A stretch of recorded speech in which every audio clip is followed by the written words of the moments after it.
Жегиле мөмө жемиштеринен жана өзүңөр колуңар менен бышырып жеген тамакты дагы жегиле деп атат.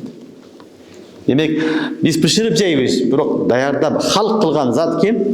Аллах субханаху таала. Бул адамдын гана өзгөчөлүгү, адам ар нерсени тандап жейт.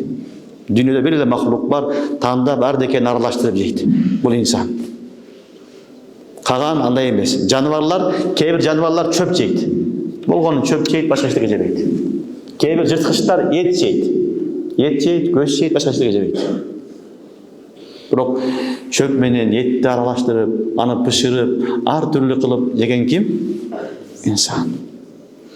Мына ушуну Аллах субханаху ва таала Кур'ан-ы Керимде айтып атат: "Лиякулу мин самарихи ва ма амилатху айдихим." Ошол бактагы мөбө жемиштерди жегиле. "Ва ма амилатху айдихим." Өзүңөр колуңар менен жасаган тамагыңарды жегиле. Аны дагы жегиле дейт.